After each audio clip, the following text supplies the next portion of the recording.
Buenas, boa noite. Estamos ao vivo para mais uma live aqui com a galera ponta firme do Muay Thai. Hoje falar de um assunto que é importantíssimo: preparação física. Preparação física, a galera tá entrando aí. E hoje o tema da live é esse: preparação física. Este que é tão importante no nosso universo, né? Aqui são 7 horas da manhã agora. Tô tomando um cafezinho, que né, sem café a gente não vive,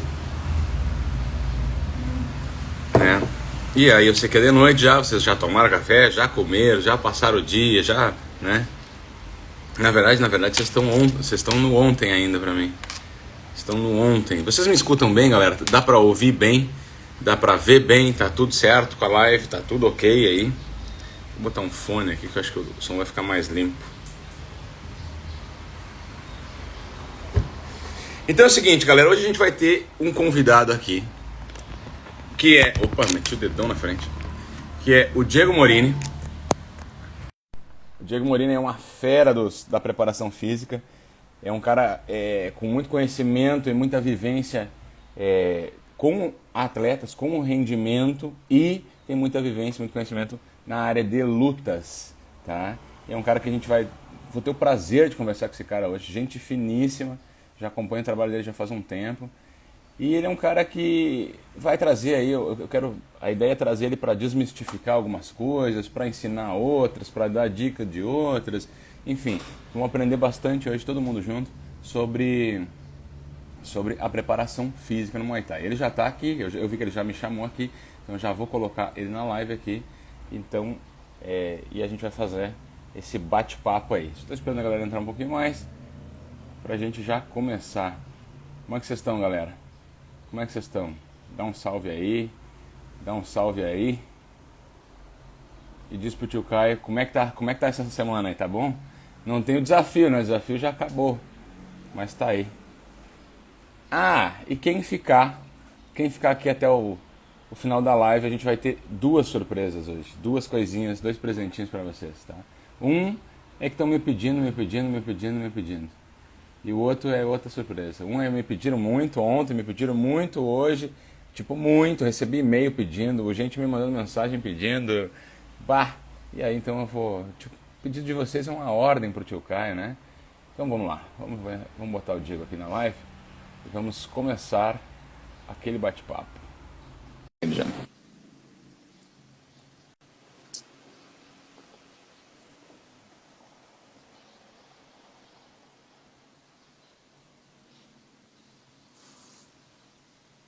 Minha colinha tá aqui.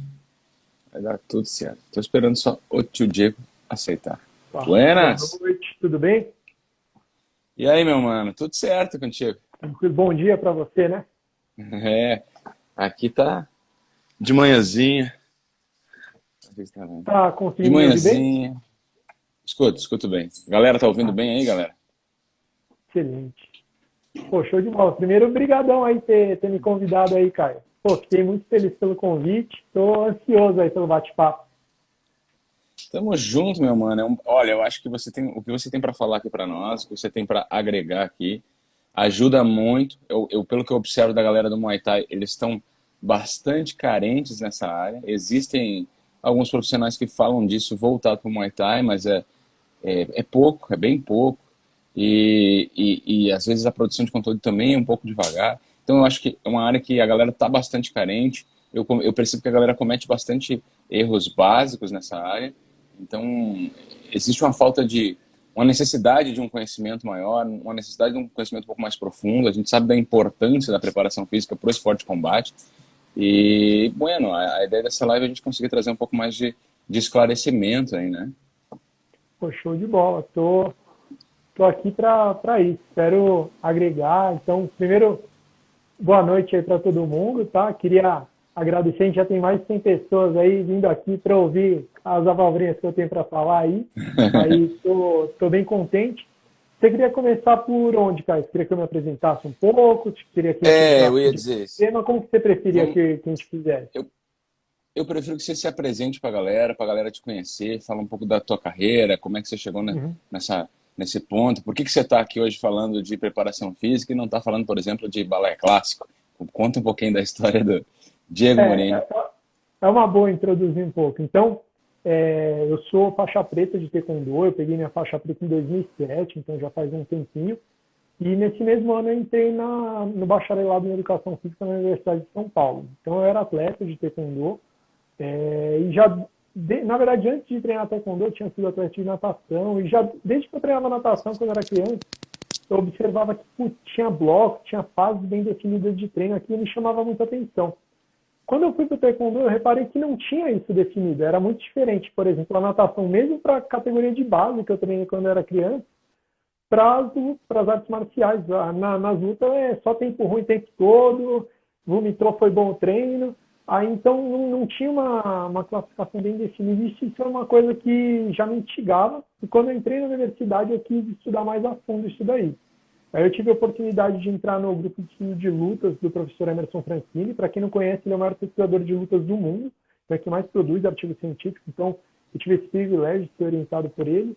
E na faculdade eu comecei a estudar a fisiologia de cada luta. Normalmente na faculdade de educação física, você vê fisiologia do exercício geral, marcada, que normalmente é fisiologia de exercício contínuo, não tem nada a ver com a fisiologia do exercício intermitente. E aí, quando a gente começa a estudar de maneira específica, o que acontece na competição? Ele subiu no ringue, o que acontece de fato no Muay Thai, por exemplo? Qual que é a frequência cardíaca, qual que é o lactato, qual que é a implicação disso para a preparação física? E é isso que eu comecei a estudar quando eu entrei na faculdade. Isso daqui, cara, abriu minha mente, porque eu vi como a gente fazia coisa errada no nosso dia a dia de treino. Porque, assim, eu era competidor de taekwondo, mas eu sempre fui muito curioso de outras modalidades. Então, eu sou faixa roxa de Gil, treinei Muay Thai. Obviamente, as outras modalidades sempre de maneira recreativa, né? Nunca fui competidor de nenhuma outra modalidade sem ser taekwondo. Mas eu sempre gostei de luta. Eu falo que eu sempre gostei de sair na mão, independente da regra, né? Eu gosto de brincar. Mas o ponto essa vivência nas modalidades me fez também entender um pouco como é o mundo das lutas, de maneira geral, mesmo em outras modalidades, né? E estar dentro do grupo de estudos me fez entender, como a gente fazia a coisa errada de uma maneira geral. A cultura das lutas, ela vem carregada dessa coisa, se você vomitou foi bom, é no pain, no gain, é sempre volume. Volume é a única coisa variável que normalmente os técnicos conseguem mexer no volume, ou seja, quantidade. Chutou 1 minuto, chuta 10 minutos. Se chutar 10 minutos, você vai aguentar chutar 3. É uma lógica meio assim que as pessoas acabam pensando, e tem várias implicações práticas negativas desse tipo de pensamento. Então, na faculdade, entrar no grupo de estudo teve essa mudança, foi um divisor de águas para mim. E aí, durante a graduação, eu também tive a oportunidade de estudar em Portugal. Eu estudei na Universidade do Porto, lá, passei um semestre. Também competi, fui vice-campeão português universitário lá, enfim. E eu fiz alguns treinamentos de campo, alguns training camps lá na Espanha, pude ver o esporte lá na Europa, de uma maneira geral, que abriu bastante minha mente. Quando eu voltei, eu comecei a trabalhar como preparador físico no Esporte Clube Pinheiros. Para quem não conhece, o pessoal da Brasil não conhece tão bem, o Esporte Clube Pinheiros é o clube mais olímpico do país. Então, se pegar no Rio, em 2016, o clube que mais colocou atletas nos Jogos foi o Pinheiros. E eu trabalhei com várias modalidades. Trabalhei com judô, que é uma modalidade de combate. Trabalhei com polo aquático, natação, tênis.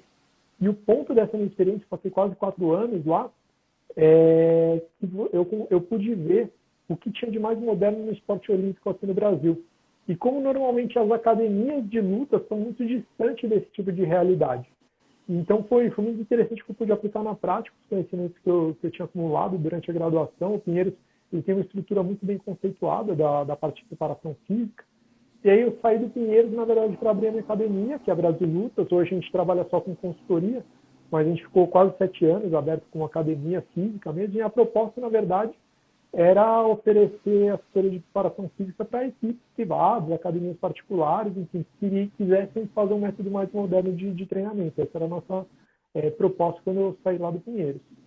E aí depois eu também me tornei preparador físico da equipe do NAR, que é o Núcleo de Alto Rendimento aqui em São Paulo. Também treina a Seleção Brasileira de Rugby, treina lá, tem muito atleta de atletismo, treina lá a Seleção Brasileira de Boxe, treina lá, então um núcleo bem conceituado. E eu não parei de estudar também nesse meio termo, né? Então eu eu participei da Academia Brasileira de Treinadores, que é um curso de especialização do COB, do Comitê Olímpico do Brasil. Fiquei 2 anos estudando, indas e vindas lá no Rio de Janeiro, e por conta do meu desempenho acadêmico nesse curso, eu fui convidado para ir para os Estados Unidos fazer um curso do Comitê Olímpico Internacional, que é um curso para técnicos, 30 técnicos do mundo inteiro, representando 5 continentes. Eu pude ficar 2 semanas na Universidade de Delaware, 1 semana de estágio específico da modalidade e 2 semanas em Colorado Springs no centro olímpico deles. Então eu pude ver o esporte na Universidade Americana, pude ver o taekwondo de maneira específica lá e pude ver o que tem de mais moderno no centro olímpico. Tive palestra, por exemplo, com um cara que era fisiologista do Phelps. Então, isso expandiu muito a minha mente e ver o que é o esporte moderno lá nos Estados Unidos mesmo. E aí, nesse curso, a gente não era avaliado por prova, a gente tinha que voltar e desenvolver um projeto no nosso país. E eu voltei, apresentei um projeto para a Natália Palavinha, que é a diretora técnica da Confederação de Taekwondo, e ela aceitou meu projeto. Basicamente, a gente fez toda uma sistematização de avaliações, eu criei um banco de dados para a Confederação. Enfim, não vou entrar tanto no mérito desse projeto, mas eu apresentei o resultado desse projeto na Suíça, na sede do Comitê Olímpico Internacional, 6 meses depois. E a gente podia ou não ser aprovado, ou ser aprovado com honra. Meu projeto foi aprovado com honra lá na Suíça, e foi basicamente por conta disso que eu me tornei preparador físico da seleção brasileira. E lógico, durante esse meio termo eu trabalhei com muitos atletas de diferentes modalidades, de judô, de jiu, de taekwondo, atletas que medalharam em campeonato mundial, como técnico também de taekwondo. Eu formei a Débora Menezes, que foi campeã mundial, se classificou top 2 do mundo para Tóquio, para os Jogos Paralímpicos. Então, basicamente isso daí, um pouco a minha trajetória, tanto na parte acadêmica quanto na parte prática aí. Top. Nossa, uma baita experiência, né? Deu Meu pra fazer mano, alguma coisa.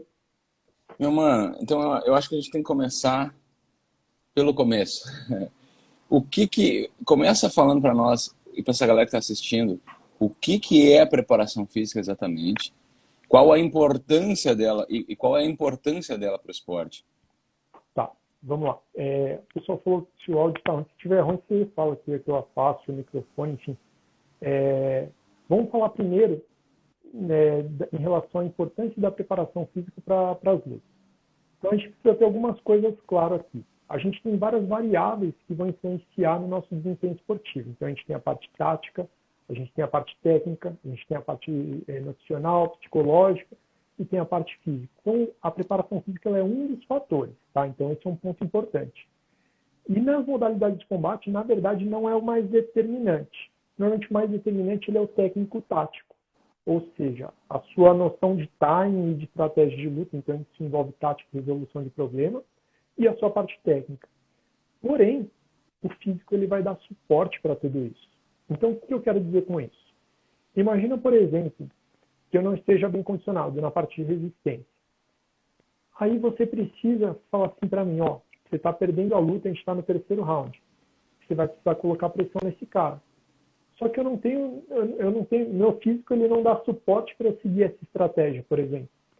Então, isso é o físico influenciando no tático. Ou, por exemplo, imagina que eu não tenha força, por exemplo, de fazer clinch. Imagina que eu não tenho uma resistência de força de braço para fazer situações de força isométrica no clinch. Aí você fala para mim, você vai ter que fazer tal coisa. Pô, mas meu físico ele não vai dar suporte para essa parte tática que você está me propondo. Então, o físico ele influencia diretamente no tático e diretamente no técnico. Assim como o físico ele influencia diretamente no psicológico. Quando você chega numa competição bem fisicamente, você fala, cara, meu gás está em dia, estou forte, estou bem. Normalmente você tende a chegar mais confiante.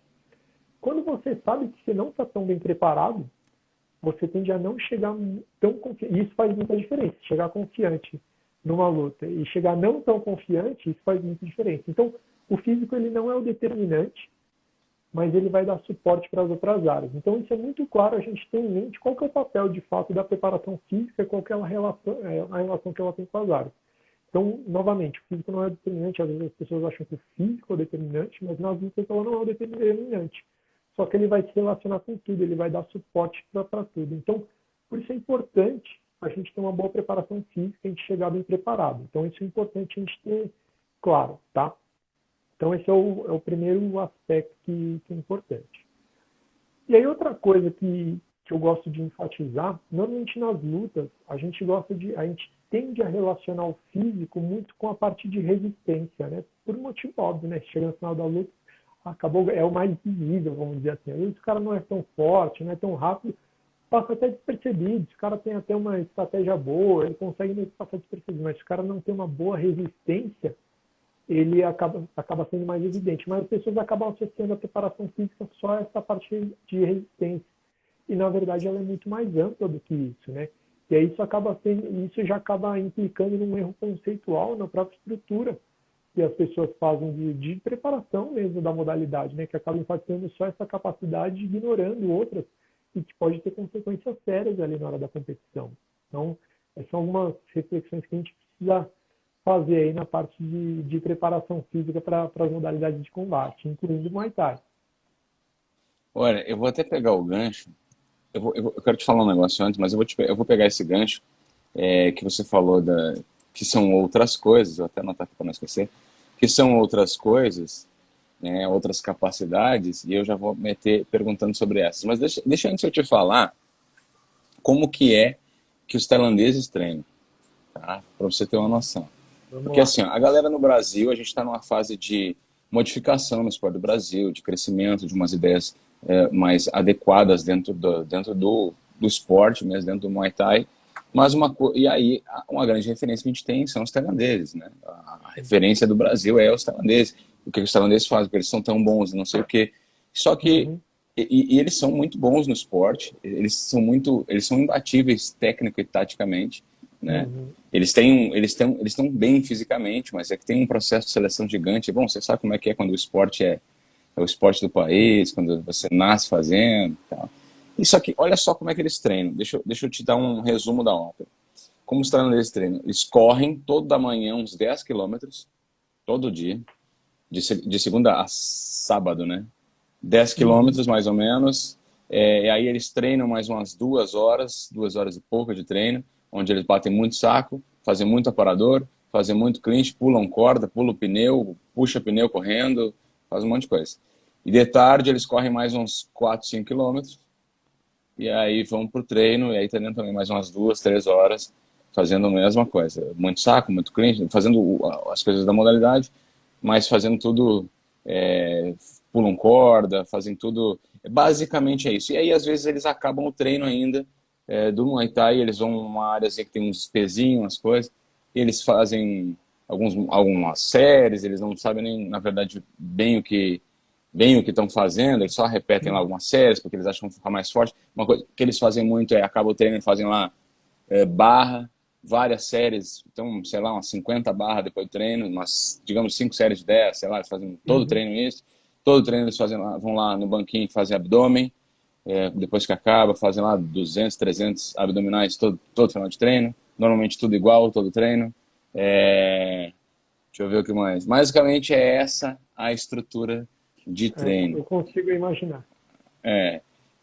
Mano, antes de eu chegar nas capacidades, e tal, discorre um pouquinho sobre isso, sobre a questão da preparação, sobre a questão de tanta corrida, sobre a questão é, de ser tudo sempre igual, sempre com muita resistência, sempre com o muito, fazer muito, a gente tem muito volume e a gente tem, enfim, falta de outros fatores. Você pode discorrer um pouquinho sobre? Tem bastante coisa que eu já quero falar aqui. Esse paralelo que vocês têm no Muay Thai com a Tailândia, no Taekwondo a gente tem com a Coreia. É muito semelhante essa lógica do que eles fazem e às vezes do que a gente quer copiar. A gente tem um paralelo muito grande lá na Coreia. Então, pensa o seguinte, na Tailândia, desde que idade as pessoas começam a treinar Muay Thai? Então, esse é o primeiro ponto. Desde muito cedo, você já tem atletas ali já treinando a modalidade. Então, esse é o primeiro ponto. É um esporte que é extremamente popular no país. Então, desde cedo, assim como, por exemplo, aqui, a molecada assiste futebol desde cedo. Então, imagina se vamos pegar aqui no Brasil. Aqui no Brasil, será que a gente tem um sistema de desenvolvimento esportivo tão grande no futebol? Será que é por isso? Ou talvez porque desde muito cedo, em nível populacional, as pessoas consomem esse esporte na TV, as pessoas praticam, a molecada joga esse futebol com latinhas, com coco, com papel, com o que eles tiverem jogando bola. Então você já vê que o garoto ele já vai ser exposto à parte motora com bolas de diferentes densidades, com campos de tamanhos variados e com diferentes tipos de campo. Olha que interessante. E aí por isso que a gente tem certos talentos individuais que surgem aqui. E aí, mas não é necessariamente por coisas extra a tudo isso. Então, vamos dizer assim, se o cara correr 10 quilômetros todo dia, se, sei lá, o Neymar, dentro da formação dele, correr 10 quilômetros todo dia, não ia deixar de ser o Neymar, entende o que eu quero dizer? Porque o que de fato faz o Brasil produzir esses Neymares aqui dentro do futebol é essa questão de, desde muito cedo, os atletas eles terem contato com essa parte tática, terem contato com a parte técnica, em diferentes situações, consumirem isso além do treino. Então isso é basicamente o que ocorre nesses países, como o Taekwondo na Coreia ou o Muay Thai na Tailândia. Você tem desde muito cedo um treino a nível populacional, então todo mundo treina isso daí desde cedo, assiste isso daqui, vai nos eventos. Então, obviamente, a parte técnica é muito bem desenvolvida. Você pega no Taekwondo, por exemplo, a parte técnica dos chutes, cara, não dá para ser mais técnico que os coreanos. É muito difícil você querer ser mais técnico que os caras, por uma questão cultural. Desde muito cedo eles já treinam aquilo. E aí o que acontece? Você vai ter aí na Tailândia alguns atletas de Muay Thai extremamente técnicos, com noções de, por exemplo, eu sei que, por exemplo, o clinch ele tem muita maldade, tem muita malícia, muita coisa de... O cara ele já está exposto a isso desde cedo. Você acha que um brasileiro que começou a treinar mais velho, ele vai ter uma visão melhor do que fazer no clinch no Muay Thai do que um tailandês que está exposto a isso? Aí eu te pergunto, será que o que faz, de fato, diferenciar o nível técnico desses atletas, eles correrem 10 km por dia? Ou eles terem tido toda essa vivência desde cedo? Então essa é uma reflexão importante, porque às vezes a galera vai fazer um intercâmbio aí na Ásia, e aí pega, não, ele faz uma associação que não necessariamente é causal. Então, por exemplo, o tailandês ele corre 10 km por dia, isso é verdade. Mas será que é porque ele corre 10 km por dia que ele é tão bom? Então essa é uma reflexão que vale fazer. Então, às vezes a galera vai aí, não, tem que fazer tudo igual a ele. Mas o que será que causou esse nível técnico elevado dele? Então, essa é uma reflexão que vale a pena fazer, que às vezes o pessoal não faz. Então, eles querem dar um Ctrl-C, Ctrl-V no sistema de treinamento, mas será que é todo o sistema de treinamento que vale a pena a gente ajustar para a nossa realidade? Né? Então, essa é uma reflexão que vale a pena fazer. Então, a primeira coisa que eu gostaria de falar é a respeito disso. O segundo ponto que eu queria falar é diferenciar, por exemplo, o que é sempre volume, porque sempre resistência. Vamos pegar um exemplo aqui do abdominal. Você faz 200 abdominais por dia. Eu sei que é comum o pessoal sempre querer fazer, a gente tem diversos tipos de abdominal. Tem tipo de abdominal que eu sei que você não vai conseguir fazer 20 abdominais. Então, por que não aumentar a intensidade, às vezes, de algum elemento, de algum exercício? E aí você trabalhar, em vez de fazer 200, faz 20, faz 3 sériezinhas de 15, de 20 aqui desse abdominal que é mais intenso, e possivelmente vai ter um efeito fisiológico maior do que você manter exatamente o mesmo estímulo com um volume muito alto. Então, as pessoas, a única variável que as pessoas têm a querer aumentar nas vezes, mexer, é no volume. Quando eu falo volume, é quantidade, tá, pessoal? Então, isso é uma coisa meio intrínseca, nossa cultural. Não, é mais melhor. Mas, pô, às vezes a gente tem outras variáveis que a gente consegue modificar, que a gente consegue melhorar a intensidade da pessoa. Aí, e é dessa maneira, e eu te falo, a intensidade, a qualidade que a gente faz, que é o que normalmente vai fazer você chutar mais forte, por exemplo. Se chutar mais forte, não necessariamente é fazer 1000 chutes que vai te fazer chutar mais forte. Você tem outras maneiras de fazer você chutar mais forte ou com mais potência. Talvez você pode até não cansar, manter a qualidade durante os 3 rounds de 3 minutos. Isso é resistência. Mas te fazer chutar mais rápido, mais forte, aí é outras coisas que vão fazer. Então, as pessoas não têm claro essas divisões de capacidade, o que é força, o que é velocidade e potência, né? E o que é resistência. Então, elas acabam mexendo só no volume.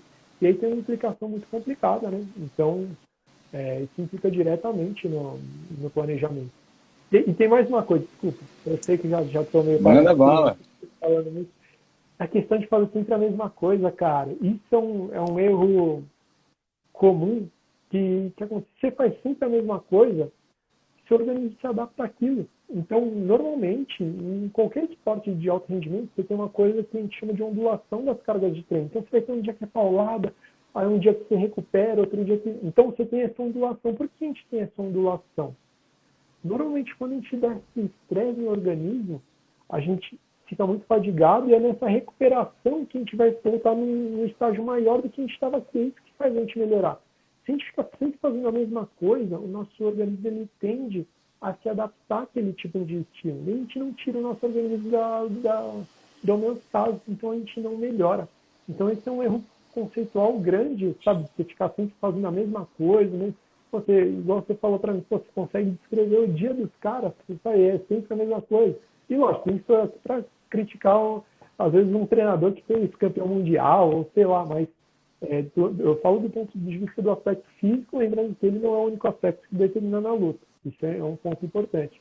Mas do ponto de vista físico ou fisiológico, tem maneiras mais eficientes de a gente fazer isso. Show. Show. Não, você me deu vários ganchos aí, eu vou ter que ir um de cada vez.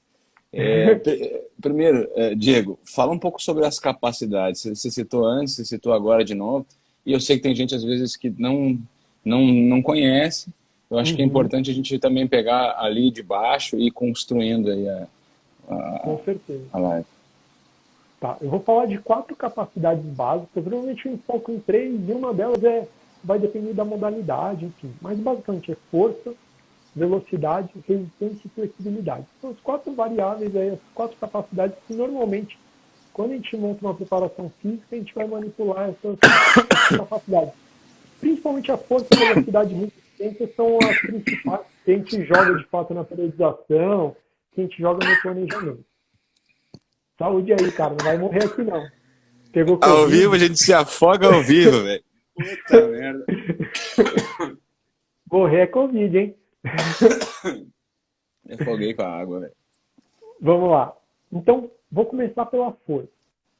Força, basicamente, a gente tem diferentes tipos. Todas essas capacidades que eu falei, elas são meio que macro. Ela vai ter meio que subdivisões. Por exemplo, então a força. A gente vai ter força máxima, a gente tem resistência de força, a gente tem potência, a gente tem diferentes formas de manifestação da força. Mas de uma maneira macro, a gente coloca a força, velocidade e resistência. A gente coloca essas 3 variáveis aqui. Mas força, basicamente, imagina, por exemplo, eu vou falar das subdivisões aqui. Pega a força máxima. É o máximo de recrutamento, o máximo de força que você consegue gerar possível. Assim. Então, imagina, por exemplo, um agachamento. Eu fazer 2 repetições máximas. Eu estou deslocando o máximo de carga possível ali. Então, isso é força máxima, por exemplo. Isso é força.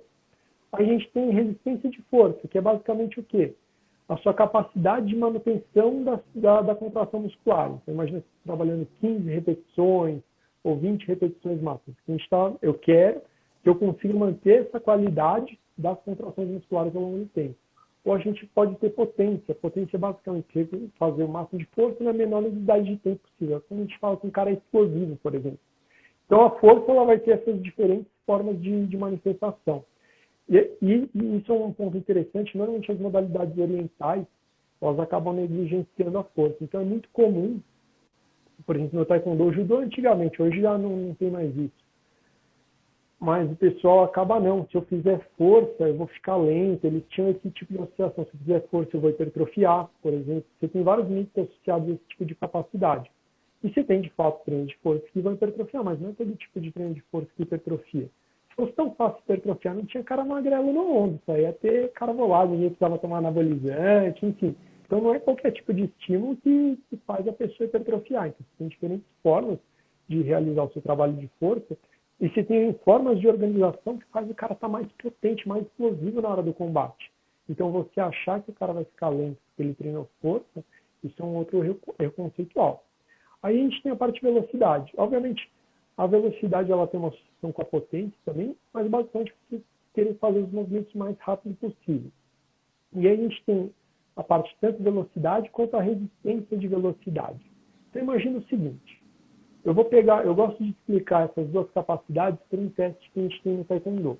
A gente tem um teste no Taekwondo que é o FSKT, que é um teste de frequência de chute. Em 10 segundos, a pessoa faz a maior quantidade de chute lateral possível. Então, imagina a gente consegue pensar isso no Muay Thai também. Imagina que em 10 segundos, eu vou fazer a maior quantidade de chute possível. Aí imagina que, por exemplo, em 10 segundos você fez 25 chutes. Esse é um teste que a gente tem de velocidade. Então, num período curto de tempo, normalmente vai solicitar via anaeróbia lática, aí você vai fazer a maior quantidade de repetições, isso é velocidade. Agora, imagina, a gente tem um outro teste que, deixa eu falar mais longe, agora mais perto, vamos lá. Se ficar ruim o áudio, você fala, tá? Aí a gente tem um outro teste, por exemplo, que é o FSKT Multi, que é um teste de sprint repetido.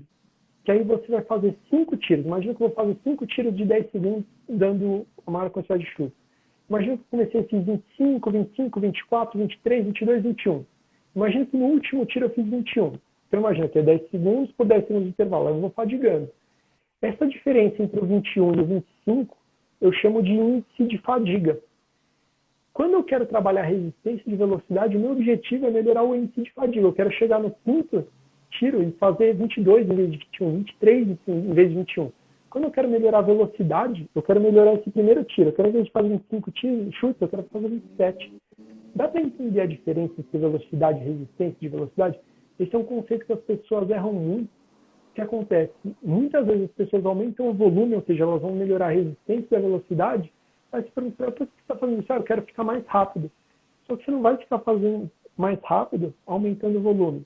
Para trabalhar isso, você não pode estar em fadiga. Para trabalhar resistência, você pode estar em fadiga. Então, são coisas diferentes. A gente precisa entender quais são os conceitos para as diversas capacidades. E aí a gente entra na parte de resistência. Resistência é a terceira valência principal aqui.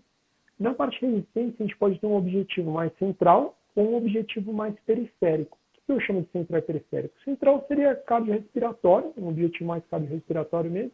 E periférico, uma fadiga mais muscular. Sabe quando você chuta, parece que deu aquele inchaço na perna? Então, você pode ter um objetivo de resistência mais muscular. Então, a gente tem diferentes formas de estrutura de treino, objetivando uma parte mais central, ou periférico, às vezes a gente consegue trabalhar até as duas coisas.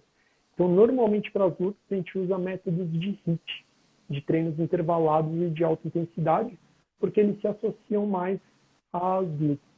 Isso é uma parte que eu queria falar depois sobre entender a modalidade, que é uma coisa, na verdade, talvez venha até antes das capacidades. Aí, normalmente, por exemplo, eu vou ter que fazer uma... Eu falo muito, tá? Se eventualmente ficar meio monótono falando, pode me interromper, que às vezes eu começo a falar. Por exemplo, normalmente quando a gente vai para a faculdade, parte de teoria do treinamento, você começa estudando as capacidades. Aí, e eu gosto, por exemplo, quando eu ensino a parte de preparação física, então a gente tem o nosso método, que é o 3PRO. Eu gosto de começar a estudar, eu tenho um entendimento que você primeiro tem que entender o fenômeno e depois treinar para o fenômeno. Então, o que eu quero dizer com isso? Eu gosto de primeiro ensinar qual é a fisiologia da modalidade. Por quê? Porque toda a nossa preparação ela vai preparar a gente para isso. E, normalmente, eu vou te falar, a maioria das pessoas erram e parece uma obviedade. Quando eu falo, você tem que entender o que acontece na competição, aí você prepara o cara para isso. Parece uma obviedade falando em voz alta, mas quando a gente analisa os treinos, quando você, eu quero melhorar a capacidade aeróbica. Aí, putz, mas será que o seu treino de capacidade aeróbica está gerando resultado para isso daqui, por exemplo? Isso é um erro que, às vezes, quando a gente estuda só as capacidades e esquece do que de fato é o fenômeno, a gente acaba cometendo esse erro. Então, por exemplo, eu gosto sempre de ensinar, que isso faz parte do meu método, entende o fenômeno. Então, o que eu quero dizer com isso? O que acontece com a sua frequência cardíaca na hora do combate? Quantos golpes, por exemplo, você vai ter por round normalmente? Qual que é a demanda de fato fisiológica que você vai ter? Porque aí a gente consegue fazer uma preparação toda específica para isso. Então, eu vou dar um exemplo sim. Modalidade que envolve chute. Todas as ações de potência que você vai realizar vai ser feita em um único apoio. Aí muitas vezes a pessoa estuda, estudei como melhorar a potência. Aí todo treino de potência do cara é em 2 apoios. Você fala, será que ele vai conseguir transferir de fato a potência dele para ações de chute? Sendo que todas as ações de chute que ele vai realizar é unipodal? Então o cara ele não entendeu o fenômeno. Ele não entendeu quais são as características principais da modalidade. Então, esse é um ponto importante que a gente tem que primeiro entender, e essa é a forma que eu gosto de ensinar. Eu ensino primeiro qual que é de fato a demanda da modalidade, para daí a gente aprender as capacidades e como a gente aplica isso. Então, essa é uma diferença. Parece uma coisa besta, mas eu acho que é uma lógica importante, porque muitas vezes a gente se perde na hora de prescrição de treino, porque a gente esquece para o que de fato a gente está fazendo aquilo. A gente não está treinando nosso atleta para sair sem camisa no verão na praia. A gente está treinando ele para bater no outro cara. Então, de uma maneira geral, ele precisa bater mais forte, ser mais explosivo e aguentar bater. Basicamente isso que a gente precisa fazer. Então, dentro de uma preparação física, a gente vai ter esses 3 objetivos. O cara tem que chutar mais forte, mais rápido e aguentar chutar. Basicamente isso, vamos dizer, entre aspas, que a gente tem que fazer na nossa preparação física. E às vezes a gente acaba se perdendo. A gente concentra só nas capacidades e esquece do fenômeno. Mas é o fenômeno que é o guia. Ele que vai guiar isso daqui. Então é um adendo que eu gosto de fazer, porque eu vejo que as pessoas às vezes se perdem. E aí entra o questionamento, será que correr 10 quilômetros vai me ajudar, todo dia vai me ajudar para isso? Enfim, aí é um questionamento. Bueno, vamos pegar esse gancho. Olha os ganchos, tá maravilhoso isso aqui. Nunca foi tão fácil o meu trabalho. Nunca foi tão fácil.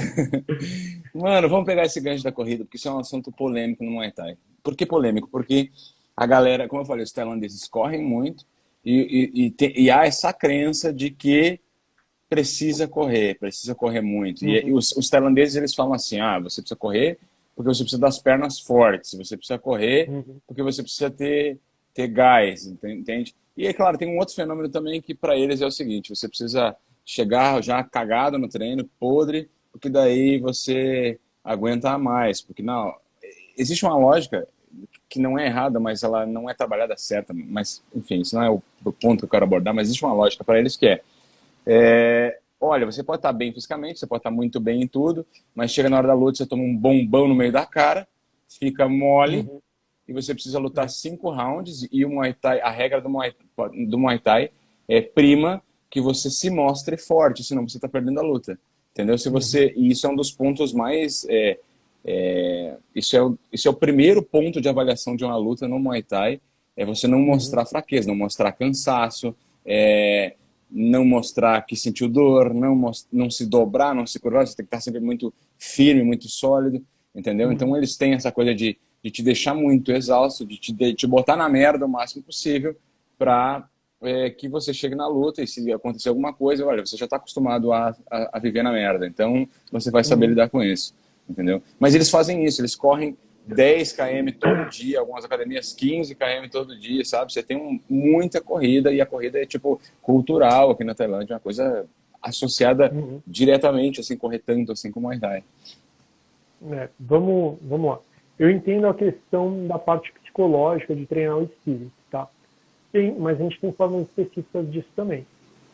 Então, por exemplo, um exemplo de exercício que pode trabalhar isso é quando a gente coloca o cara no meio, a cada 30 segundos vai trocando sparring, vai sempre entrando sparring descansado e botando pressão no cara.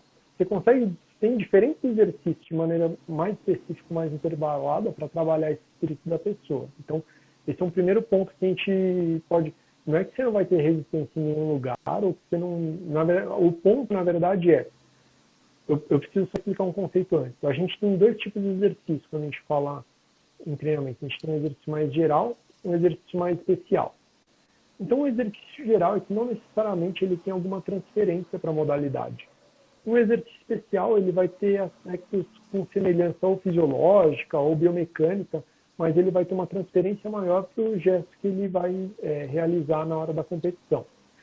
E aí, por exemplo, você pega a corrida. A corrida, obviamente, é um exercício geral do ponto de vista mecânico. E normalmente, você correr 10 quilômetros, por exemplo, do ponto de vista fisiológico, ele não tem nada a ver. Eu vou dar um exemplo. Eu estava dando uma olhada em alguns artigos de Muay Thai hoje. Você pega, por exemplo, a frequência cardíaca do Muay Thai, ela vai manter a luta inteira ali 180, 190 batimentos por minuto. Então, durante todo o round, ele só cai entre rounds. Você vai manter a sua frequência cardíaca entre 180 e 190 minutos. Então, coloca aí, seja luta de 3 ou luta de 5 rounds. Aí você vai fazer 10 quilômetros com frequência cardíaca o quê? 70% da sua frequência cardíaca máxima? Aí, então, já começa por aí, você já vai ter um desbalanço aqui. Segundo ponto, todas as lutas, elas são intervaladas e de alta intensidade. Ou seja, você vai ter várias ações de altíssima intensidade, então quando você soca, quando você chuta, você está fazendo o máximo de intensidade seguido de uma ação de baixa intensidade. E aí você quer treinar, você quer se preparar para esse fenômeno treinando de uma maneira contínua. Então eu vou fazer um exercício contínuo numa intensidade mais baixa. será que de fato você vai preparar? Obviamente você vai ter você está objetivando ali um benefício cardiovascular. A gente tem, quando a gente fala em condicionamento aeróbio, a gente tem duas divisões, que é capacidade aeróbica e potência aeróbica. Eu não quero falar tanto de maneira fisiológica para não complicar tanto, tá? Mas basicamente, imagina que o sistema aeróbio é um sistema energético. Imagina que é uma caixa d'água.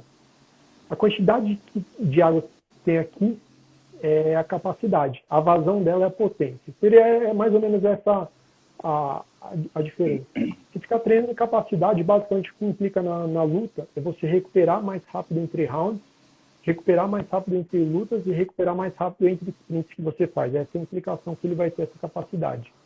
A potência aeróbica ela vai conseguir te gerar, bombear mais sangue por minuto ali. Então, o seu VO2, por exemplo, é um indicador de potência aeróbica, linear anaeróbico que você tem é um indicador de capacidade. Mas o ponto que eu quero chegar, você consegue melhorar tanto a potência quanto a capacidade com gestos específicos e treinando com HIIT, com treinos intervalados de alta intensidade. Então, se a gente consegue ter esse tipo de benefício, treinando de maneira mais específica, por que eu vou fazer isso de uma maneira geral? Então, é o primeiro questionamento. Segundo questionamento, e eu já vou dar uma resposta para isso. Tem algumas exceções, eu vou falar quais são as exceções. E aí, o segundo ponto, por exemplo, se eu posso trabalhar de maneira intervalada, por que eu vou trabalhar isso de maneira contínua? Não faz muito sentido. Então, para mim, eu não consigo entender essa questão de ficar correndo. Aí, por exemplo, você entra numa questão... eu prescrevo, às vezes, alguns exercícios gerais. Eu vou explicar quando eu prescrevo. Por exemplo, semana passada eu estava em Florianópolis, com uma equipe que eu assessoro de taekwondo de lá. E a gente estava fazendo... E eles já têm um treino técnico, e aí eles fazem o treino físico todo dia de manhã. E a parte de resistência a gente trabalha muito com chute. O taekwondo ele é basicamente chute. Então, o que acontece? O chute ele tem uma sobrecarga articular relativamente alta. Se o time taekwondo tem muito chute alto, então tem uma sobrecarga alta para joelho e para quadril. E tinha aumentado algumas incidências de lesão, então aumentou o número de visitas na fisioterapia depois que a gente inseriu alguns treinos de resistência. Aí o que a gente fez? Eu tirei esse treino de resistência específico e coloquei na bike, mas porque o treino técnico deles também já tem um volume, uma intensidade grande. E a gente colocou na bike porque tem uma sobrecarga menor articular. Então, a ideia é, então eu vou dar esse exercício, um estímulo fisiológico semelhante na bike, porque vai gerar menos sobrecarga articular, mas ele já tem um volume de treino técnico grande, então é só com o objetivo de eu tirar sobrecarga articular. Só que daí não faz sentido fazer isso na corrida, por exemplo. Porque a corrida, você vai ter um impacto de cada passada entre 3 a 5 vezes o peso corporal, dependendo da velocidade que você tiver. Então imagina que cada passada esse é o impacto que você gera na articulação. Imagina correr 10 km, por exemplo. Então não faz sentido, eu quero tirar a sobrecarga articular de chute e vou colocar para correr. Eu não consigo ver um benefício nesse sentido. Então, para mim, a corrida em específico, eu até entendo, às vezes, você colocar na bike, que é um objetivo fisiológico, mas gerando menos sobrecarga articular. Menos que tenha menos transferência específico, vai. Mas a corrida em si, ainda mais contínua, né? Contínua aí nem se discute, não faz muito, só faz sentido para mim trabalhar de maneira contínua, volta a férias, volta de lesão, que aí de fato tem que dar uma base para a capacidade aeróbica, para depois trabalhar de forma específica de resto, cara, tem que trabalhar com treinos de HIIT, né? Tem que trabalhar de maneira intervalada. Não faz muito sentido para mim isso. E ainda mais, por exemplo, fazer antes do treino, ainda igual a galera faz, qual que é o problema? Imagina que eu tenho um objetivo técnico na sessão. Normalmente, quando eu tenho um objetivo técnico, eu preciso do atleta descansado. Como que ele vai aprender uma habilidade nova, por exemplo? Ou mesmo que eu quero inserir alguma coisa que precisa de um time. Mas, se o cara está fadigado, ele não vai acertar o time, ou ele não vai conseguir executar a técnica de maneira adequada. Então, não faz sentido ainda para mim fazer antes do treino, né? Acho que já arranjei uns inimigos aqui. Vai sempre ter. Vai sempre ter, tá? O compromisso é a gente falar o que é certo, o que é verdade, o que é correto, e que venham os inimigos com isso, que venham os amigos, que venha quem quer, que vá quem não quer, não tem problema. Isso é do jogo. Mano, falando desse ponto, o que você falou agora que eu me perdi? Tinha uma coisa que você falou, eu queria pegar o gancho de novo. Cara, desculpa aí. Mano, o que era, velho? O que era? Putz, me esqueci. Eu ia pegar algum gancho de alguma coisa que você falou, mas eu me esqueci. Tá, lembrei. Quando você falou, claro, na parte geral e tal. Por exemplo, e aí a gente vai puxar duas coisas aqui. Por exemplo, aqui na Tailândia, é diferente do Brasil e da Tailândia esse ponto, tá? É diferente. Mas, por exemplo, aqui na Tailândia, os atletas lutam muito, muito mais do que no Brasil. Aqui os atletas lutam, é, sei lá, uma vez a cada 20 dias, uma vez por mês. Chega a ter lutas assim. E é luta profissional, né? É luta, não é tipo luta de que você tem tipo um GP, que você tem várias, É. Porque tem eu um acho impressionante, chaveamento. cara. Se eu lutasse uma luta de Muay Thai, acho que eu precisava de uns 3 meses no hospital depois, cara. Eu acho impressionante isso. É bem isso aí, é bem isso aí. É uma luta de 5 rounds, mas se quebrando. Você pode bater em qualquer parte do corpo você pode bater, com qualquer coisa. Você pode bater joelho, cotovelo, chute. Cara, eu digo que é o esporte de trocação mais violento que tem. Tá? Tem um outro esporte que tem vale ainda a cabeçada, mas o nível técnico, o nível de luta desses caras é bem inferior ao Muay Thai. Mas e o Muay Thai é o bagulho mais violento assim, que tem.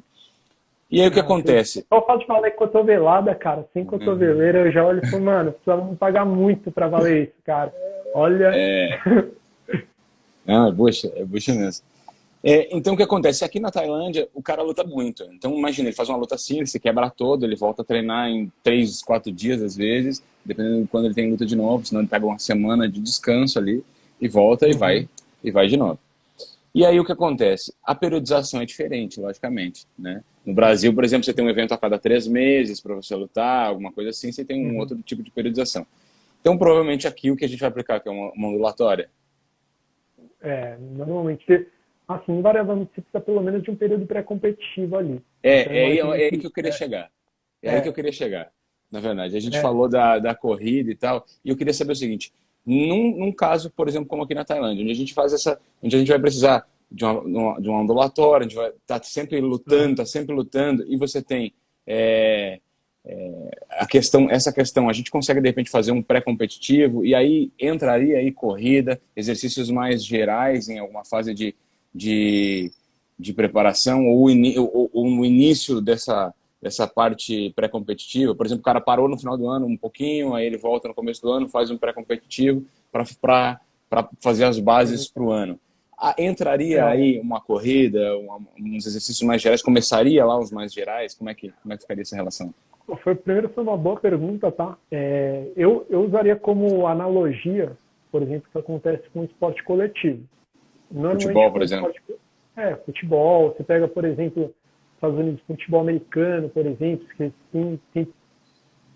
eles conseguem chegar muito bem fisicamente. Eu falo dos esportes americanos porque eles chegam muito bem fisicamente, de maneira geral, bem desenvolvida a preparação física deles. E a pré-temporada é muito claro para eles que eles precisam dessa pré-temporada. Aí, normalmente na pré-temporada, você vai primeiro ter uma intensificação de força. A intensificação de força ela é fundamental, porque senão, primeiro que a chance de aumentar a lesão ela é muito alta. Se você não tem uma base de força, o sistema muscular não é só para te aumentar o desempenho, mas ele é para proteger de fato a sua articulação. Se você não consegue fazer uma base de força no início da temporada, a chance de você se machucar ao longo dela, ainda mais com um esporte tão contundente, ela é muito alta. Então você vai ter que dar uma base de força grande. Em relação à parte de resistência, você pode começar com meios mais gerais, como corrida, na volta de férias, mas você vai ter que partir para o específico que você tem que ganhar. Na verdade, o que vai acontecer é que esses treinos, eu vou dar uma exemplificação básica da parte geral aqui. A gente tem diferentes sistemas de treinamento, mas pega o sistema de treinamento mais básico ali, ele vai ter um período preparatório e um período competitivo.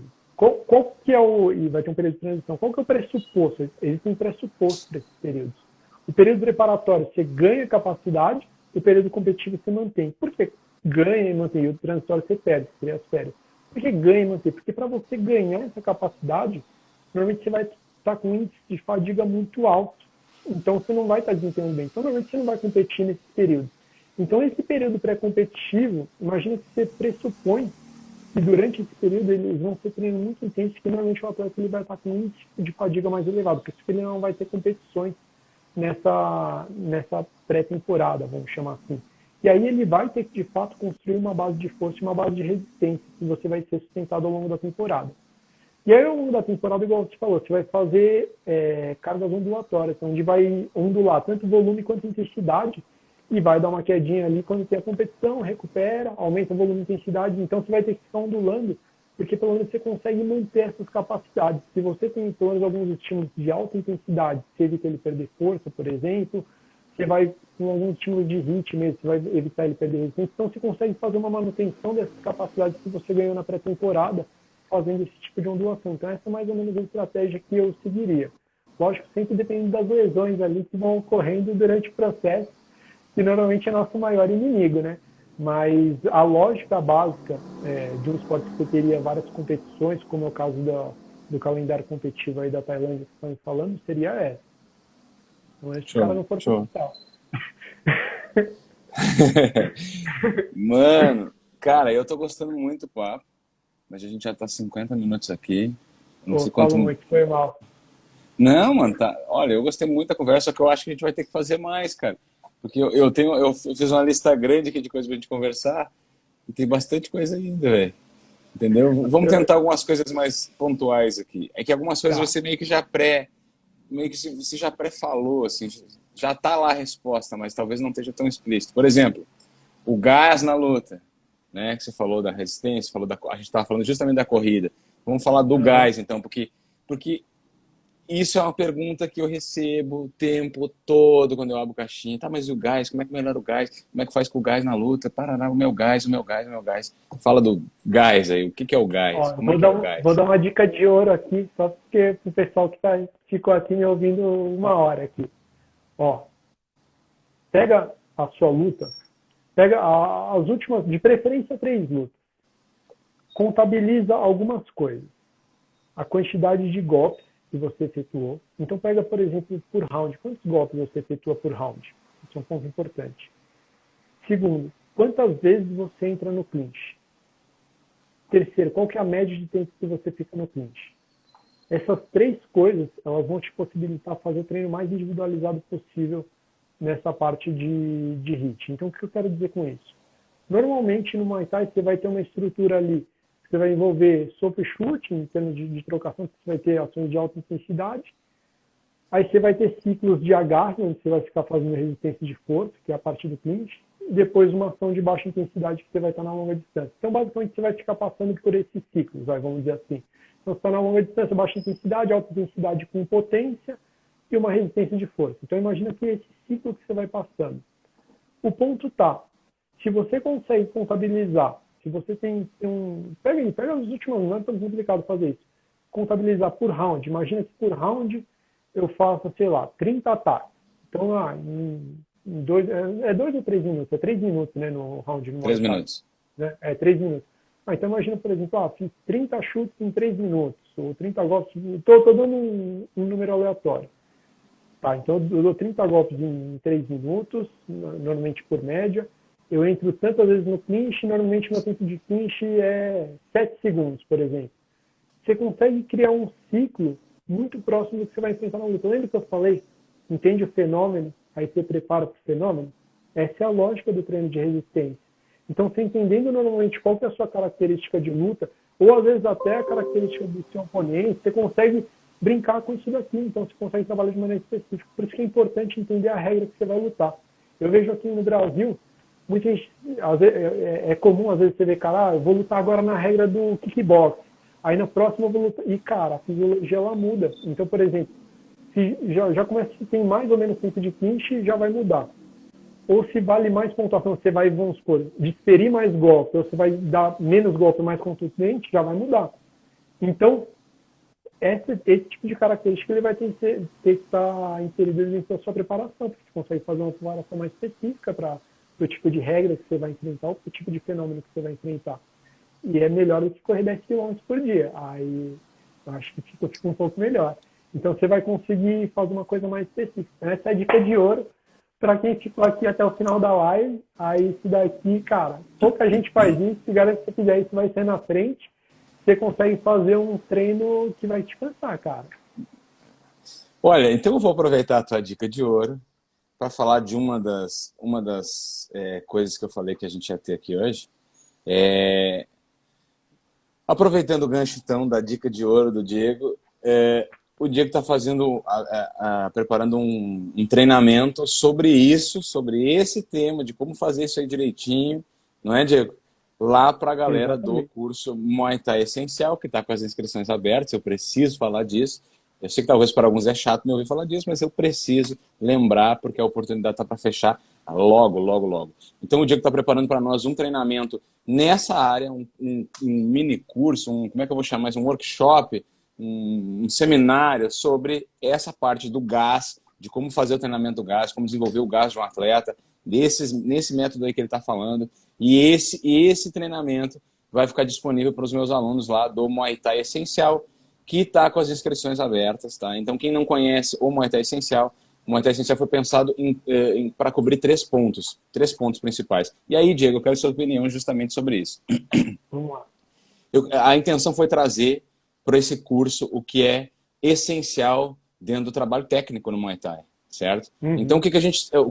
qual foi as três coisas que eu pensei para trazer o que é essencial? Primeiro, toda a parte técnica, a maestria Uhum. técnica, todos os indicadores metodológicos de cada uma das técnicas do Muay Thai, exatamente como eles são treinados na Tailândia. Então, Uhum. vai desferir um direto. Então, olha, você tem uma rotação do tornozelo aqui, você tem o joelho que faz isso, o teu quadril faz esse movimento, você tem o tronco que faz isso, o teu ombro faz aquilo, o cotovelo tem assim, né? Você vai explicando golpe por golpe, técnica por técnica, cada um dos indicadores metodológicos. Então, isso das técnicas ofensivas, das técnicas defensivas e das técnicas de clinch, do trabalho de Uhum. clinch. Então, são três módulos diferentes lá, só Uhum. passando por técnica, passo a passo. Então, por quê? Um dos três pilares do curso do que eu acho que é o essencial para o cara começar a realmente fazer alguma coisa, é maestria técnica.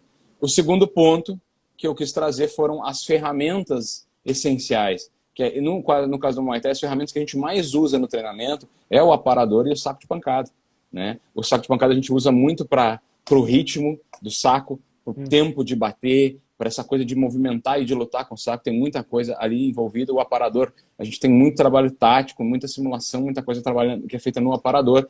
Então vai ter um módulo de aparador, vai ter um módulo de saco de pancada, justamente mostrando de A a Z dessas ferramentas para a galera desenvolver e aprender a trabalhar. Então a gente passou por dois pontos aí, a maestria técnica e as ferramentas, o trabalho adequado com as ferramentas. E o terceiro ponto é a parte da ciência e da metodologia. Então a intenção foi trazer para eles uma metodologia, primeiro, conceituações importantes sobre o trabalho técnico, sobre o desenvolvimento da técnica, sobre aulas e desenvolvimento das aulas e adequação e os trabalhos técnicos de maneira geral. Uhum. E estou trazendo para eles também uma metodologia toda explicada, passo a passo, de como desenvolver um atleta tecnicamente, desde o zero, desde a primeira aula até o alto rendimento, até ele estar completo como atleta, até o trabalho é infinito, na verdade, né? O cara estar Sim. completo, mas desde o zero até tudo dentro dessa parte metodológica da parte técnica. Então é um curso técnico, mas com tudo que eu vejo e o que eu acredito ser o essencial do Muay Thai. Tá? Então eu acho que isso está muito bem construído. Eu já falei para a Poxa, quase galera. vendeu para mim já estou quase comprando. Não, ó, eu vou dizer uma coisa para ti, Diego. Porque assim, ó, pode parecer meio arrogante falar isso. Eu não gosto de ficar falando essas coisas. E até pouco tempo atrás eu não falava isso. Mas agora é o seguinte: é a verdade, é o meu objetivo, é o que eu estou tentando buscar fazer. E a minha intenção com o curso Muay Thai Essencial é fazer dele o curso técnico mais completo, mais abrangente, mais profundo do mundo. Do mundo no Muay Thai. Eu conheço todos os cursos que existem no mercado, no mundo inteiro. Eu já comprei quase todos. Os da gringa eu já comprei todos. Do Brasil eu comprei alguns já. Alguns eu ganhei de presente, alguns eu comprei. E eu conheço todos os cursos que existem no mercado. E o meu objetivo é que esse seja o curso técnico, o curso do essencial, o curso do que precisa se saber, mais completo do mundo. As aulas estão em gravação ainda. A gente gravou já Uhum. a gente gravou já 3 módulos. E a gente está gravando, são 7 módulos no total. E ainda tem uns bônusinhos, né, lá. Inclusive vai entrar o teu agora. Então a gente tem lá um bônus com psicologia esportiva, uma aula sobre Uhum. a parte psicológica, que é para complementar, o que é essencial. A gente tem uma aula lá sobre... o que era mais? Eu vou me lembrar dos bônus agora, é que é tanta coisa. A gente tem 5 aulas lá, 5 seminários completos com treinadores tailandeses, grandes treinadores tailandeses, tá? Caras excelentes aí. Então, poxa, isso O aí já é... cara, deixa eu adivinhar, se o cara fosse fazer um workshop aqui com esse cara, ele ia pagar mais que o curso. Com certeza, com certeza, com certeza. Ó, com certeza. 5 treinadores tailandeses, me lembrei. Tem nutrição esportiva, também tem um aulão lá sobre nutrição, onde ela também tenta pegar lá do zero até o final, explicar tudo sobre nutrição. E ela é uma nutricionista especialista ela é pós-graduada na parte de nutrição esportiva funcional. Que mais que a gente tem? Curso de tailandês, tem um curso básico da língua tailandesa. Pô, legal Falta isso, hein, mais cara? algum. Legal isso. Se o cara quiser ir pra Tailândia, pô, faz sentido, né, cara? Exatamente. Obrigado. O Vinícius é foda. O Vinícius é aluno lá. E tem um material de história, com a parte histórica do Muay Thai direitinho, com o Thiago Simão, que é Pô, autor do legal livro isso. Muay Thai dos... É bem Pô, bom, bem montadinho o completo, esquema. cara, bem completo mesmo. Pô, bom mesmo. Essa parte eu acho importante, cara. O cara dá aula de Muay Thai e ele nem sabe de onde veio. Enfim, é importante entender, de fato, questão Não, mais e o problema é que cultural. no Brasil, mano, tem muita história, muita conversa que não tem nada a ver. Não, o Muay Thai tem dois É, mil pois é. anos. Os caras que começaram o Muay Thai no Brasil, eles vinham do Taekwondo, inclusive. E eles meio que fizeram um Ctrl-C, Ctrl-V na história do Taekwondo e colaram no Muay Thai, cara. E aí Ah, só entendi. mudaram um pouco. 2 mil anos atrás, usava para defender as províncias, É igual a mesma história. Se tu olhar, é Entendi. igualzinha. Só que muda o nome dos lugares e tal. E não tem nada a ver, não é isso que... Não é essa a história do Muay Quando o Thai. tailandês já era. Tá? Entendi. Então é Pô, mas isso, show de galera. bola. Esse curso vai ser, ó, tá Ó, ficando. eu vou falar, hein? A gente falou no início ali, e eu nem estava sabendo dessa parte final aqui sua. Mas eu falei que possivelmente o que diferenciava o tailandês não era de correr 10 km por dia, mas assim É a a maestria técnica. técnica. É a Aí maestria técnica. talvez se o cara quer lutar igual o tailandês, seja melhor ele focar nessa parte e não em correr 10 km por dia. That's the point, my friend. É exatamente isso. É isso que a gente fez quando a gente desenvolveu o curso. A mentalidade foi, olha, o que os caras realmente precisam saber? O que eles têm que saber, mano? Tem que saber isso aqui. E vamos botar isso num curso. Por isso, o Muay Thai essencial. A ideia foi trazer tudo que é essencial os caras saberem. Eles precisam saber disso aqui. É isso aqui que eles precisam saber, precisam dominar. Entendeu? Então foi essa a ideia. Então eu falei o seguinte, primeiro, que a gente ia ter um ponto, dois presentes, o primeiro é esse, vai ter um bônus então lá do Diego explicando sobre o gás no treinamento, como treinar o gás, como praticar, essa coisa que ele estava falando para vocês, de pegar valências da luta, fazer o intervalo de esforço-pausa, fazer os treinos de HIIT para melhorar do gás, como fazer isso de maneira específica, melhor do que a corrida, muito mais eficiente do que a corrida, vai ter pros alunos do Muay Thai Essencial, não tem esse material para ninguém no Brasil aí, falando disso relacionado ao Muay Thai. Primeiro lugar que vai ter vai ser no Muay Thai Essencial. Então a galera que está assinando aí já vai levar esse bônus também.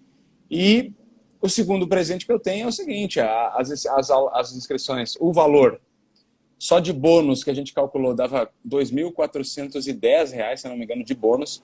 O valor do curso é 997, que vocês não vão pagar, mas o valor do curso era 997, é R$ 1.000, então seria R$ 3.500 mais ou menos que vale tudo, tá? E a gente vai fazer ele mas só que é para 100 vagas. Eu nem sei se ainda tem as 100 vagas, na verdade. Eu estou falando aqui, mas eu nem sei ainda. Vocês, na real, vão ter que correr lá para ver, porque eu não sei.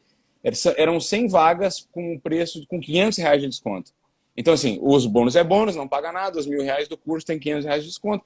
Fica 497, fica 12 vezes de R$ 48. 12 vezes de R$ 48 é R$ 1,60 por dia. Entendeu? É R$ 1,60 por dia. É muito barato, mas só tem 100 vagas. Eu não sei se já não preencheu essas 100 vagas. Eu não sei como é que está isso. Então, a galera aí que quiser aproveitar, aproveita enquanto ainda tem desconto. Aproveita que vai ganhar o bônus dele. Aproveita que vai ganhar esse material todo. As inscrições encerram na sexta-feira. Na sexta-feira. Não sei quando eu vou abrir turma nova. Então, se não entrar agora, se não entrar com esse preço, com esse desconto, com essa promoção que a gente tem agora, provavelmente você vai perder. Tá? Provavelmente você está perdendo agora a melhor oportunidade de ter, pelo menor preço, o melhor curso do mundo de Muay Thai, que é esse o meu compromisso. Então, vou dizer para vocês, 12 vezes de R$ 48 é 3 Coca-Cola num mês aí, já dá mais ou menos isso, 3 litrão de Coca, ou um churrasquinho, sei lá, uma coisinha que você deixa de fazer, uma apertadinha, qualquer coisinha, você já tem isso. Dá para pagar no boleto, dá para pagar fazendo Pix, dá para pagar no cartão em 12 vezes, dá para pagar dividido em 2 cartões. Se você não tem limite suficiente no cartão, dá para comprar parcelado no cartão mesmo sem ter o limite, se você tiver pelo menos o limite da parcela, tá? Então, é isso, tá? O link das inscrições está na minha bio, está aqui na bio do Instagram. É curso online, é. O curso é online, é todo online. Ele fica dentro de uma plataforma lá do Hotmart, você tem acesso a todas as aulas por 3 anos, você pode assistir, reassistir, reassistir, assiste, vai para a academia, treina, repete, olha de novo, não, tá errado, volta, chega lá, faz de novo e assim vai, tá? Então você tem... Poxa, galera, eu queria poder assim, abrir aqui e mostrar para vocês o que eu estou enxergando sobre esse curso, aonde esse curso vai levar vocês, para vocês... Se vocês querem sair do absoluto zero, tá perdido no Muay Thai, não tem certeza de alguma coisa, não tem certeza, não, do zero, esse curso vai mostrar do zero, do absoluto zero até o domínio, e aí a intenção do curso é isso, te levar até o domínio de tudo que é essencial saber no Muay Thai, do jeito certo, sem dúvida mais, sem mistureba, sem esse Frankenstein aí que fizeram com outras lutas, do jeito certo, tá? É essa a ideia do curso. Se isso te ajuda, você está perdendo tempo de perder aí, de ganhar aí, fazer com R$ 500 de desconto, você não devia nem estar aqui na live mais, já devia ter saído, ir lá no meu link da bio e clicar lá e fazer logo a compra. Beleza? Diegão, Uma dúvida. meu mano, diga. Só uma dúvida mesmo. Por R$ 48 no mês, por 2 passagens de R$ 48, o cara ele vai aprender de fato a técnica que você aprendeu aí na Tailândia, ele vai aprender a técnica tailandesa de fato. Aí sim, Genuína. mais barato, por R$ 48 por mês, mais barato do que até a Tailândia para aprender. 1000 vezes. E não só isso, velho. Eu não vou mostrar só a técnica como ela é na Tailândia. Aqui a gente teve experiência. Eu gravei com diversos treinadores aqui, conversei com diversos treinadores, treinei com diversos treinadores, aprendi com os melhores, com o cara que mais fez campeão na Tailândia, caras que foram grandes campeões na Tailândia.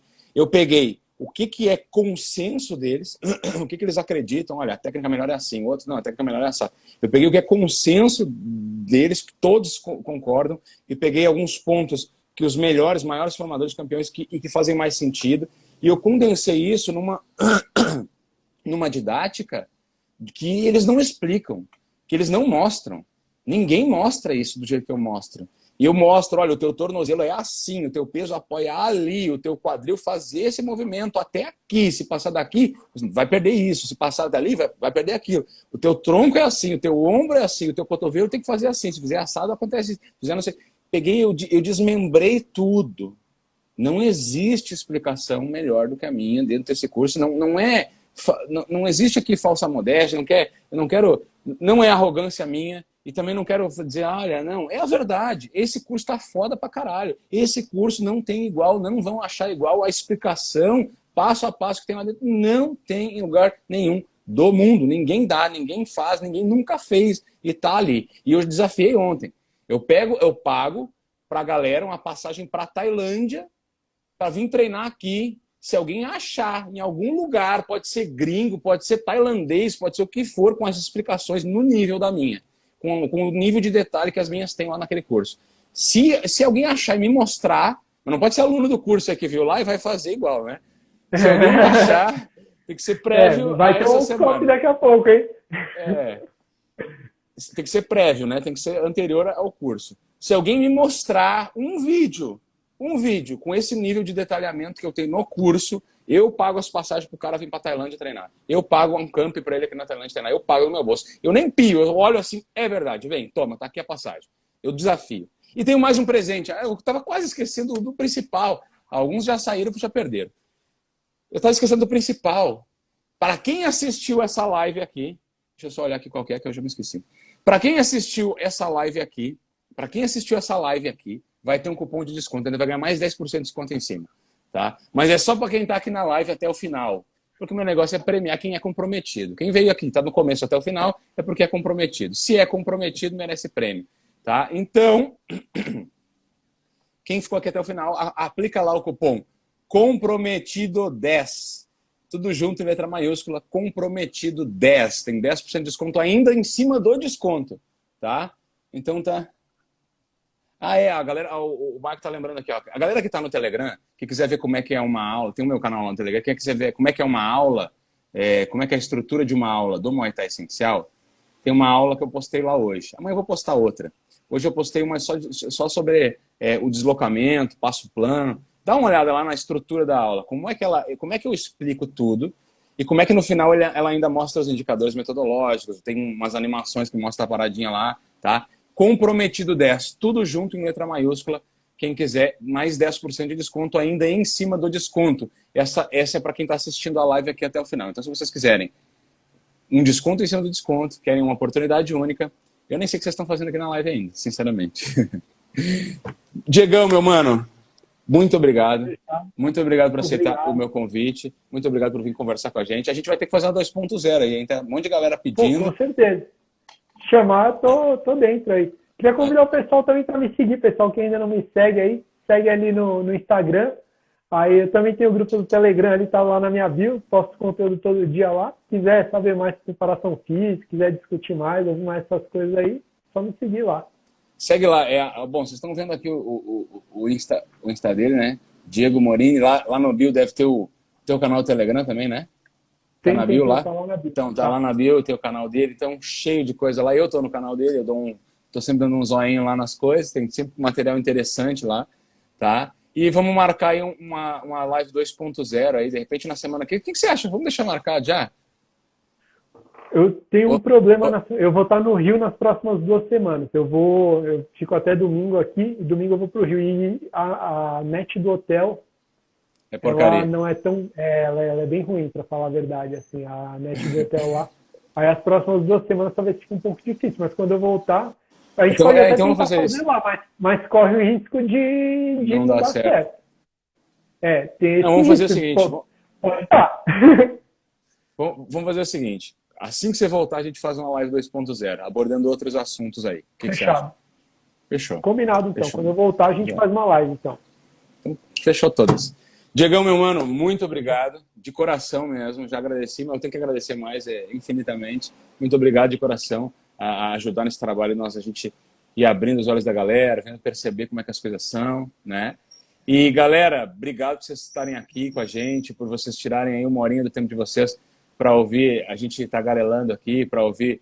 Bom, não tem como não gostar, né? 1 hora do cara explicando as paradas pra gente, com detalhes, dando ideia, dando dica. Diego, sem palavras, meu mano. Eu que agradeço, muito obrigado. Obrigado por ficar ouvindo as abobrinhas que eu tenho para falar aí. E, cara, eu gosto de discutir treino, gosto de falar de luta. Pô, pode me chamar o que quiser aí que eu tô dentro. Fechou, tamo junto. Mano. Fechado? Galera, fechado. Não, você voltou do Rio, já tem um compromisso comigo, você tá sabendo. Demorou. Fechado. Valeu então, meu mano. Valeu, galera. Abraço, então.